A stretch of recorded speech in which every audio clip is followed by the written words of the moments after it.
everybody, it's your boy Garrett J. White, the founder of Wake Up Warrior and the CEO of DKW Styling, and I'm here with my beautiful wife, Danielle K. White, who is the founder of DKW Styling, as well as the creator of Natural Beaded Rose, and started a movement inside of the hair industry, and together, we are your co-hosts here in the Date Your Wife podcast. Welcome to this week's episode. We're driving back from an amazing experience. Danielle's going to give you the rundown. If you guys are missing seeing us in action, it's because we've been so busy that we have been doing the podcast kind of just on the go via cell phone. So today we are actually just leaving Cafe Rio, actually. Yes, Cafe Rio, burritos. I was raised in Utah, and Cafe Rio, if you've not had Cafe Rio, everyone in Utah is like, Cafe Rio, but when you don't have it a lot, it's just so good. So anyways, no, we actually just left my 20-week doctor appointment. I'm pregnant, having a little girl. If you just heard the news, or if you don't follow me on Instagram, we are having our third little girl, and I'm 35, so I get all these extra tests. You know, that 35 number puts you at high risk, even though she's like, everything looks great and normal and you're not high risk. But it's cool because I get extra ultrasounds and like all the perks, you know. So we just went and saw, we're naming our daughter Isla, and we just went and saw little Isla. And it's like so crazy. They did like the 3D ultrasound, and it just starts to get like more and more real.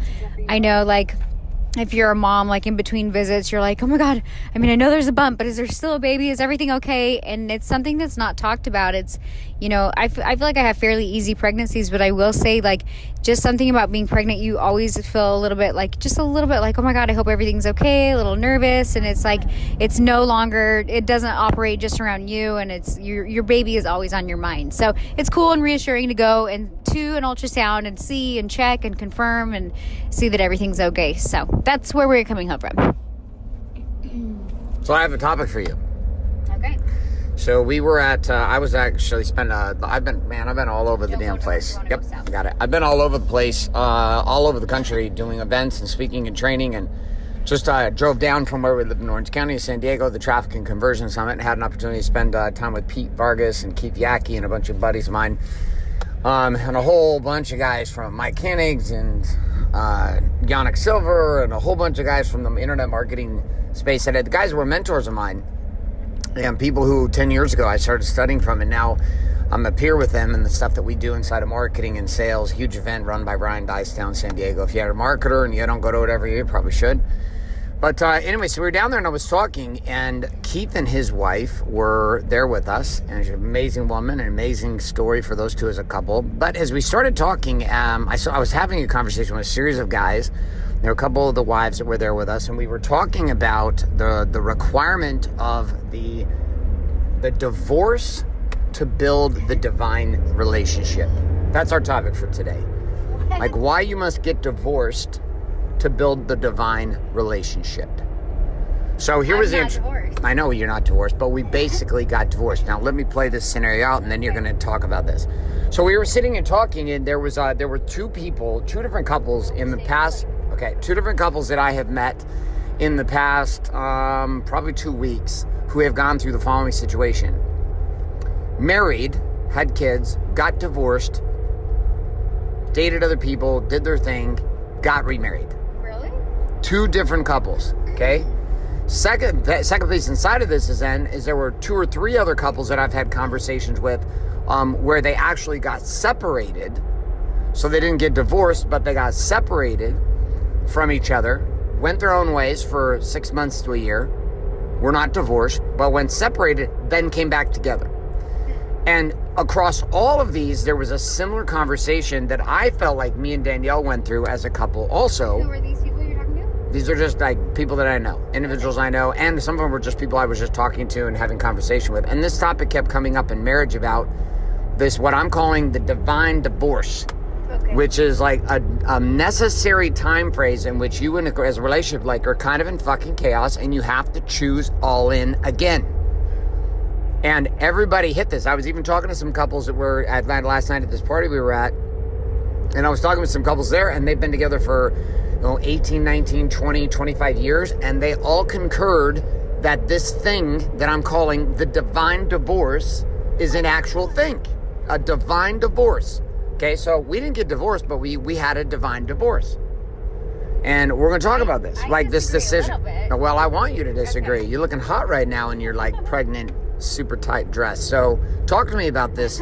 This is what I'm throwing out there. We're talking about the divine divorce and how every couple must go through a divine divorce in order to find their divine destiny. All right, give it to me. Super passionate about this. No, like you can't. That's like somebody who's like in a long-term relationship and they're like, we don't need the piece of paper to be married. And you're like, how do you know? You've never actually been married. That's like comparing apples to oranges. Like you don't get a say because you've never been married. We've never been divorced, so we can't necessarily say that we went through what somebody actually went through, that they went through a divorce. And when you're divorced, I'm sure they like slept with other people, so that's going to create a whole other emotional dynamic to the relationship. So I get what you're saying, like the topic of like a divine divorce, where like we were like on that road knocking on that door for a while and we had to kind of like reinvent our relationship, but you definitely cannot compare it to. You just nailed on it. You can. But listen, you definitely cannot. No, I didn't. Your lips look amazing. I want to kiss you. Okay. Right now, listen. You can't. Look what's happening. You can't here. talk. I have the phone. Stop blocking. Stop phone blocking. You don't have a mic. I got the mic. You got a little baby in your belly. It's cock blocking. All right, listen. Here's the deal. Okay, here you can. I'm going to set the frame so that everybody gets this. Danielle's going to come along with this ride. I promise you. Okay. So yes, we did not actually get divorced. I've been married and divorced before. You've not been married and divorced before. We were married. We were knocking on the door of divorce, and in this space, there was a separation emotionally that occurred for us. And there were several years where we were dysfunctionally disconnected. I should actually say we were very functionally disconnected. We were not like, it was not dysfunctional disconnection. We were literally very good at being disconnected. We were passing the volleyball back and forth well. Yeah, it was not working. Okay, so there was a moment though where we had to choose. Like we had to choose, and this is the point I'm making about the divine divorce sets up your divine destiny as a couple, which is there is a time of decision. And that, yeah, these are extreme examples. People get divorced and they move on to the relationship and then they get back together. But I watch this common thing happen with the relationships of any significance, which is not, you don't just get married and head down this path of like bliss and all is great and our God is an awesome God, He reigns from heaven above. And you're like, my marriage is on fire all the time, constantly posting happy pictures on Facebook. But that's bullshit. There's a moment of the divine divorce where you as a couple begin to drift, but it's actually setting up the next chapter of your relationship. All right, we're coming back to Danielle to see if me adding a few more pieces of the puzzle is helping her mind not go so matter of fact on me here and to stay up in the clouds while we talk about some principles. Here she is. What are you hearing me say now? I would say it's a divine disconnection then. Oh, fine, you win. Divine disconnection. I'm going to continue a divine divorce, but just run. Okay, all right. Talk about divine disconnection then. Go. So think about back when we were going through our shit. Like, it's not that we still aren't going through shit, but I'm just saying to go back to the divine disconnection years, 2008, 2009, 2010, 2011, 2012, and then the decisions that came beyond that. I just feel like we just kept butting heads. I don't really know where you want me to go with this, but I kept feeling like there's like always these arguments you have with inside of a relationship. You're like, holy fuck, these are never gonna get solved. Am I with the wrong person?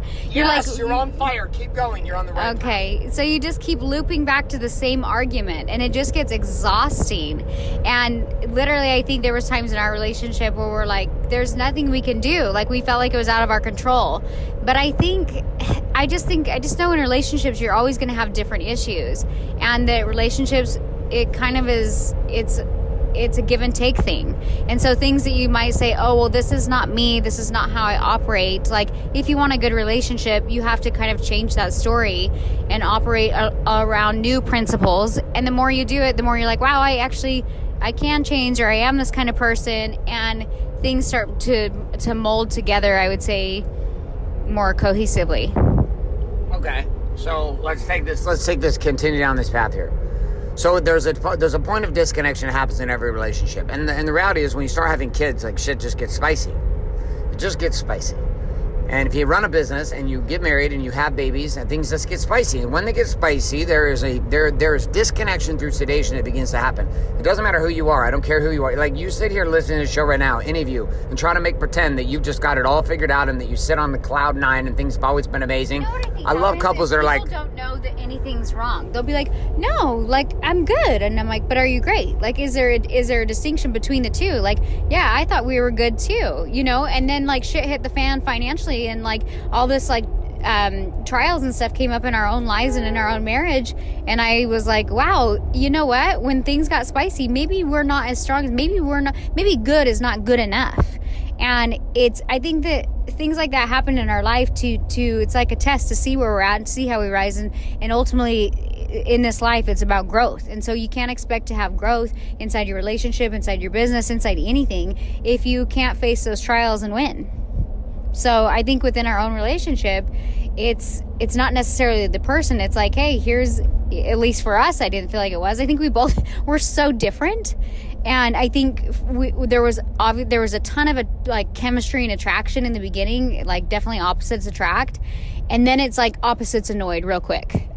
So opposites attack. Opposites and just attract, like opposites every attack. little thing that maybe was funny and cute and quirky, I was like, I swear to God, I'm going to fucking punch you in the face. Like, I don't even know, like literally, like everything he said that I didn't even notice before, he'd say things and I was like, why do I want to punch myself in the face and you? Like, so it just became this like, it went from like this crazy chemistry to this like repulsive chemistry. And for us, I was like, God, that's when I'm like, how did we get here? When did this happen? You know? And I don't know. I don't know where I'm going with this, but You're doing a great job. Like, you're doing a great job. I know where we're going with this. Picture. You're doing a great job painting the picture. You painted in. It was like I built the frame. You took your markers and you colored all inside the lines. Well done. So here's a piece I'm going to wrap this, so like not around to end the show, but just wrap this concept so we can keep going on to a couple others. So if you look at the two words, divine, divorce, right? Divine, just consider that part of our relationships is part of the order of being in relationship as human beings is that you're going to be in connection and you're going to be in disconnection. And we look at this as like a bad thing. And yet consider that the reason that the disconnection occurs is so that a higher level of connection can appear. And most couples stay stuck in this loop of just chaos, looping, which was us for years and years and years, thinking that the collisions were a problem, not recognizing that what was a problem was the disconnection that was happening and the reconnection that wasn't happening. So if we take that game and we look at this divine game of collision and separation, connection, disconnection, there's another piece of this, which is divorce. And right, what is a divorce? What does this word divorce means? It means I think it's like to put aside, to leave behind, to separate from. And so if you look at how most marriages operate, take a couple that doesn't go on dates. Take a couple that does not. Take a couple that's not having sex. You know, you've been married, but you're not having sex one time every 3-4 weeks. And you go on a date night like once every 6 months. And this is like not, like people think this is like some extreme thing. And maybe you're listening, it's like you're getting this. But most couples that we meet, and most couples I am in connection with what I do with Wake Up Warrior and what we do inside the hair industry, the vast majority of the couples are operating in very minimal sexual connection and very minimal emotional and spiritual connection. And they are surviving, but the challenge, they don't even know they're surviving. They're just like, well, I guess this is how it is. And if you surround yourself with people who believe that's how it is, then it's not until something traumatic happens where it begins to expose how shitty things actually are. And that's what Danielle got to was when the money disappeared, and if you got money, it's easy to make it feel fine. Go on some trips, buy some shit, etc., and it feels like everything's okay. Right? Or maybe you're in a relationship where you're a woman and you hold out with sex until the last possible moment, and then you have sex, and then you restore order to the game. But inside of this, the divorcement of the way your relationship now is must happen in order for you to arrive at the new divine destiny of your next level of your relationship. Well, you know what I think of too is like you'll have maybe a couple who like the only person that comes to mind right now is my sister. She doesn't listen to the show, and even if she did, I don't think she'd care that I'd share this. But I found like how she operated. She got divorced and remarried, and I found like how she operated with her ex-husband is like she doesn't operate that way with her new husband. Do you know what I mean? So it's like you say you're a certain way and like you can't change, but it could be just old, like just patterns you've created with that particular person that like makes you react and do the things you do in the relationship. And so it's funny because like she seemed like a totally different person being married to this new guy, 100%. Like more doting and like flirty and girly. And I was like, man, you just look like a frigid bitch. Like, but she wasn't happy. So I think that this new person can arise.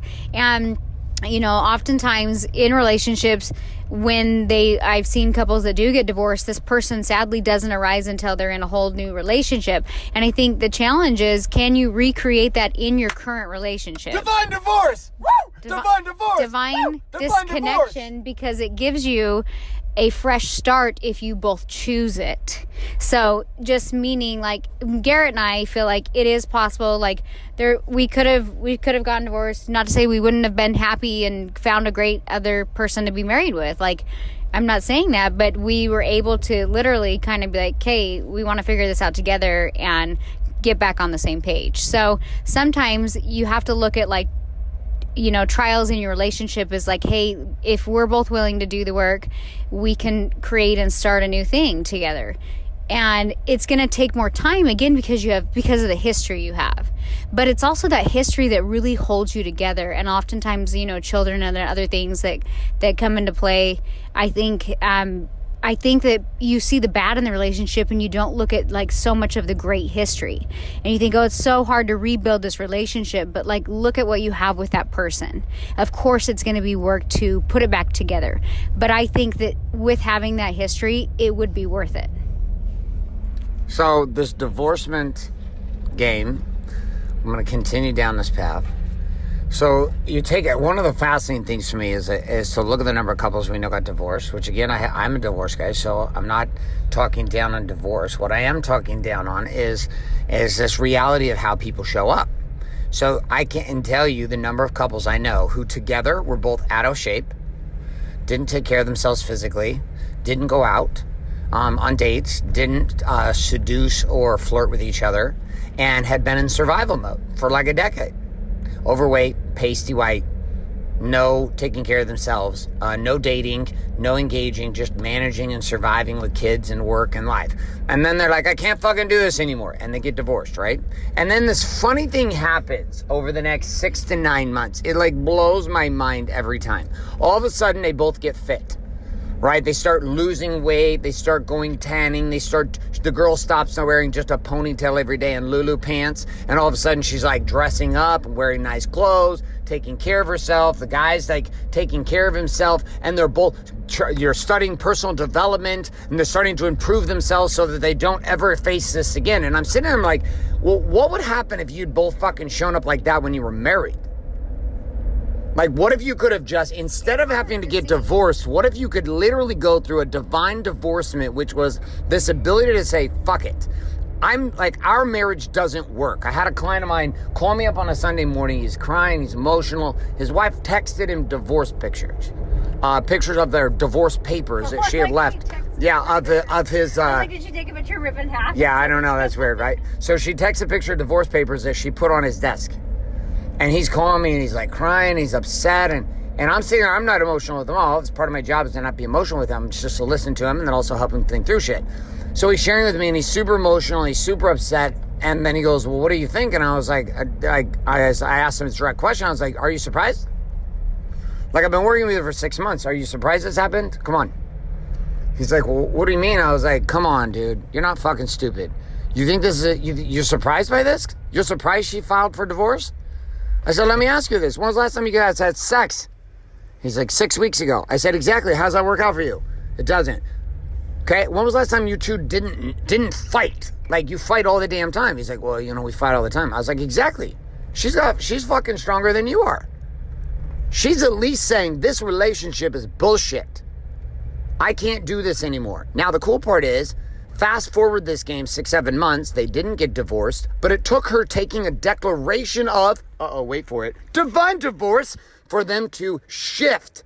Now, what ended up happening is the way those two were showing up for each other in marriage was dysfunctional and it was demanding divorcement. And you listen to the show right now, you may be in a relationship like that, where your marriage, it demands a divorcement so that you can open up to a new divine destiny. Like, you can create a new possibility inside your relationship because the current relationship has restrictions to it. Danielle and I are not the same people. I mean, come on now. Let's, like, be serious here.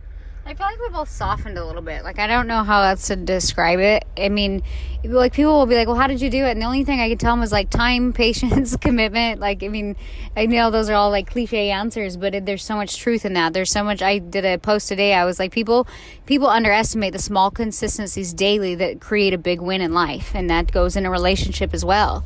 And so many people are quick to be like, well, I've really been trying for 6 months. And you're like, motherfucker, like, how long you been married? Like, come on now. 6 months? Good for you. You really gave it your all.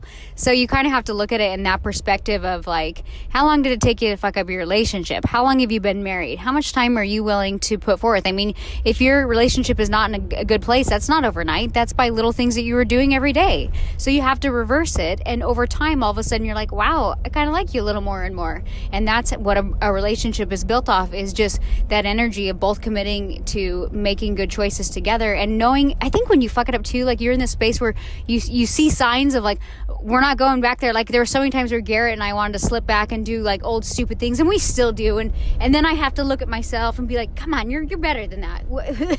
Like, come on, this is stupid. And when I, like, call myself out in my own head, I'm like, okay. And I'm able to look at the situation, whatever it is, more clearly. And I think that Garrett can do the same. I mean, I don't want to speak for you, but little things that used to set us off in the past, or arguments that would reoccur, I've noticed we both just, like, are kind of like, no, this isn't going anywhere. Let's not snap back into that old relationship that we used to have. This, my friends, is what we call divine divorce. Oh my God. You knew I was going to wrap that in. I knew eventually I'd get you seduced onto my side. I guess you go back. Yeah, it's the backside of the song. So, this game inside your world comes down to the following. A decision, right? No, notice the word. I was talking to another gentleman on the phone, another client of mine, and I said, and he's having problems in his relationship, and he's like, I just can't keep doing this. I just can't keep doing this. And I said, I can't keep doing what? He's like, well, I just can't keep doing this. I can't keep doing this. And I was like, listen. I was like, by can't keep doing this, you keep referencing dealing with her. I was like, here's the thing that I know, though. What I know right now listening to you is you're not fucking committed. That's what I know. I was like, you flip-flop. You're like a flipper-flopper. You're committed today, you're not committed tomorrow. Like, the thing that changed inside my relationship, the divorcement in my mind I think with that I had a Danielle. hard time trusting you because I felt like you were a flip-flopper. I'm like, oh, okay, so you're cool this week, but you're not cool next week. When divorce is on the table, it's hard to have trust with somebody. And a relationship is built off of trust. So if you have a partner where you feel like divorce, they're dangling the divorce papers on you, like, that doesn't work either. And I felt like that, if I'm being really honest here, I felt like that's what Garrett was doing for, like, years to me. And I was so tired. I was just, like, at the point where I was like, okay, if this is not going to work out, like, I can't even trust you. Like, if you're just going to, like, dangle these divorce papers, like, because you feel like we're married to the wrong people, like, that's not going to help the situation. And then something, and I don't know, maybe you can share, but something shifted in you where you, like, were like, okay, like, you changed. You're like, I'm committed. Like, and to me, like, I knew, like, okay, we can get in an argument, we can get in a sticky space, but I know that you're not, like, dangling the divorce papers anymore. Like, you, like, I don't know from your perspective what changed, if it was just little things over time, or There was a decision. Like, it was crazy. Like, it was literally a decision.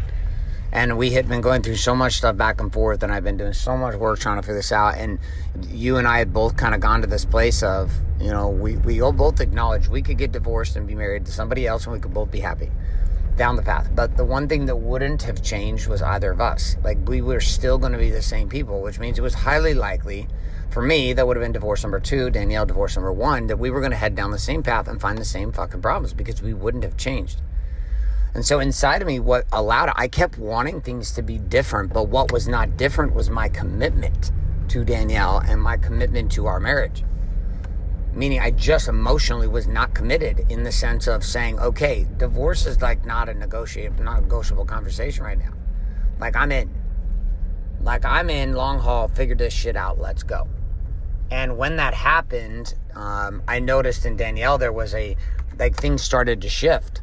And what shifted us was not some magic. What shifted us was a commitment. And that commitment opened up trust. And so maybe as we wrap up today's show, the simple thing you need to take a look at is this, is that your challenge is not that you have chaos and conflict in your marriage. The challenge is that you're literally knocking on door of divorcement, which means you've got a divine divorce on your hands. It doesn't mean you're going to file papers and going to leave each other and go sleep with other people. It's like, listen, no, you've got to be willing to divorce the way things have been and open yourself up to the divine possibility of the way they could be now. Where are you going? Pull in the garage. You can fit. I'm just going to pull it right here because I'm leaving. Oh, yeah. Yeah, you're amazing. Okay, dropping her off to get her hair done. So final thoughts from you. Final thoughts from me. I think I already said it. Like, don't underestimate the small consistencies in life that will create big wins. Stay committed and be patient. And kick your husband in the ass every now and again if he needs it. Well done. And sometimes some blowjobs. That'd be nice. Anyways, that's all we got for you this week. My friends I'm making a baby this month. Might get a baby this month. Yes, this month you're making a baby. We'll give you a hall pass. I will see you tonight for date night. Hope everyone don't get down out of that giant G-Wagon with your baby belly. Miniskirt baby belly. All right, love you. All right, we're going to finish the show up now. And I'm going to give you a few more thoughts here on this as my beautiful wife walks into the salon to go get her hair done. She is going to her own salon, and her artists are going to take care of her natural beauty row extensions. I love her. She's walking right now. It's so hot. It's crazy. So the first two babies that we had together, Bailey and Ruby, our 12 and 8-year-old, things were very different, my friends. They were very different. Different as a husband, different as a partner. Like, they were extremely different than they are now. As a couple, and it's super fun to be in a place that we are right now, and all of that has been driven by where each one of us got individually, where I got and where she got. And so if we want to continue this path for the next couple minutes to wrap the show up of this divine divorcement, like, this is a real thing, guys. Like, it's a real thing. Like, you've got to be willing to divorce you. Do you realize that no matter how good things are right now, no matter how great things are right now, no matter how powerfully connected you feel to who you are and what you guys have, do you realize that the next version of your relationship as a couple is impossibly held hostage by the current constraints of what you believe is possible today? Like, let that sit for a second. So, like, you might be in a really shitty marriage right now, or maybe you're in a very powerfully connected marriage. But no matter where it's at, there's another level calling you. And in order to get to that next level, there's a divine divorcement upon you. And divine in the sense that, like, God's giving you an opportunity with agency to choose. Like, to choose what you believe, to choose what you do, to choose what you want, to choose how you desire things to be. Like, all of this divine game is a part of being a human being inside this experience. And then we choose to be in relationship with another person, and things get spicy. And there's a decision. And that divorcement I'm talking about is something that happens daily.